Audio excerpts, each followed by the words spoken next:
Alright, first off, apologies for not being on inline skates for this. We will do that in the HCCA when we give our actual thing. I just don't have the means to get them on the day. Aggressive inline skating is easy to imagine. Just picture skateboarding combined with rollerblading. However, although you can easily imagine it, you've probably never seen it done before in person or online or on TV. That's because it's been on the decline for the last 7 or 8 years. However, so too have skateboarding and other such extreme sports. It's just that their decline has been much more gradual than that of aggressive skating. However, they have still suffered pretty drastic losses.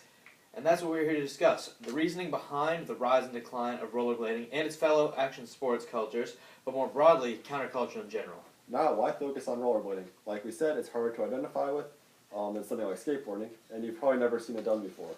However, it is the perfect microcosm. Everything that has happened and will happen and is happening in rollerblading will happen to other extreme sports cultures or has already happened to those as well. In other words, the reason we've chosen rollerblading is with its unusually quick rise and fall, it more easily demonstrates the plight of the industry. And frankly, it's pretty cool. It's one of the only sports where you're physically forced to commit yourself to each trick. The boots are strapped onto your feet. You can't just hop out and bail. However, that's also what made it such a draw years ago. Its learning curve compared to other action sports was much shallower, and its top-end arsenal of tricks was on another spectrum of scary and difficult. It gave its participants something to dream about and try for. Alright, we're going to give you guys a little bit of background about aggressive inline skating, now that we've talked about it for a little bit. Scott Olson created the first skates in the 1980s as a way for ice hockey players to train when it wasn't cold.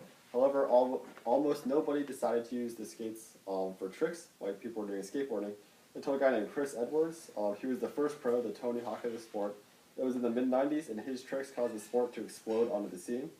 Even though he was a vert skater, meaning he did all his tricks on ramps, and his tricks were designed for shock value and stuff like that. More intricate tricks like grinds were not popularized until the late 90s and early 2000s.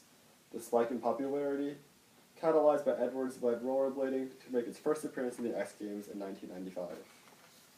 The antics of Brian Aragon and Chris Haffey, two of the sport's most current superstars, along with other sponsor skaters, meaning rollerblade producing companies gave them money to skate, supported the industry for about a decade.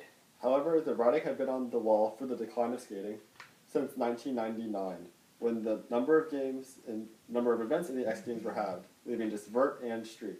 In 2004, only vert remained. As deeply depressing as this was, and it was hard for some to take. I know you guys can't believe it, but some skaters saw it coming. The nature of the tricks put a very real ceiling on the progression of the sport. And aggressive inline skating was completely removed from the X Games in 2005. However, not just the pros suffered and moved on.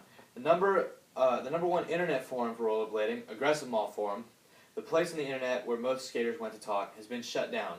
It wasn't generating enough revenue for the sport, and in other words, it just wasn't being used. One of the final reasons that rollerblading died out is similar to the reason it first became so popular. It was easier to learn skill-wise, for example, balancing on a skate versus a board, than other action sports. However, it was much more difficult to learn than a conventional sport like soccer, where you just have to run and kick a ball. The top end of the spectrum eventually became capped. The only way to progress was to find substantially more insane and talented people, as those that did it as pros were already trying as hard as they could, already risking serious injury quite often. Now, earlier we talked a little bit about the similarities to skateboarding, mainly that they shared both the same counterculture ties. They were practiced in the same vicinity and by the same people as each other. Another huge similarity is that they're both individual sports, which are struggling in today's age with nowadays such a huge emphasis on team sports.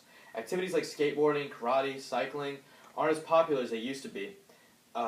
Skateboarding reached its peak 10 years ago along with Tony Hawk, but has since died off. Remember the Vans skate park over Festival Bay? We'd like to now take a moment of silence for Vans skate park. Now, we don't want to insult anyone here, but the main reason that all countercultures have inevitably declined, the hippies, the grunge, the beat generation, the romantics, and now the action sports, is that their participants grew up. Teenagers in the early 2000s are in their late 20s to early 30s now. It's hard not to conform when one fall puts you out for good, or the $1,000 a month scholarship or sponsorship isn't enough to provide food for your kids. And then the next generation, rather than taking up the mantle, created an entirely new sensation. It's honestly similar to fashion. I'm not going to pretend to be an expert on it. In fact, I'll admit I don't know anything about it. But there was a reason that when we dressed up for 80s Day during Homecoming Week, we wore clothes that we wouldn't usually wear on a normal day. However, I do know a lot of girls to either borrow their mom's clothes or use them for inspiration. It's just human nature to want to leave your own mark and be fashion forward, literally and figuratively. So the next logical question would be, why haven't football, basketball, or soccer seen such troubles? The reason is because of their history. They were some of the first professional sports, and as such began with a much larger percent of people in the population watching and participating in them. It's also why skateboarding and surfing, although surfing this doesn't really count for an action sport, it's a very fringe definition, have weathered the best. They have the most history behind them and the most people who grew up learning them in action sports. But that still isn't enough, and they still aren't immune to the decline of action sports. Great examples of this are Quicksilver and Vulcan, two action sport brands that put stock in the sport of rollerblading and are now losing business in America and resorting to going overseas to find advertising. Again, it's because the people that wore the clothing grew up. Now young people say Quicksilver is what my dad wears. Rollerblading was the perfect storm of a fad tsunami. Everything that made it so attractive eventually tore it down. Its mechanics inherently tied together unsuccessful elements of so many other activities. All these elements are what allow us to extrapolate and discuss the falls of other action sports, solitary sports, and countercultures. However, countercultures have made returns. Just like rock music slid out of the spotlight years ago and is now making a comeback. Aggressive inline may once again rock the world when it rolls back onto center stage.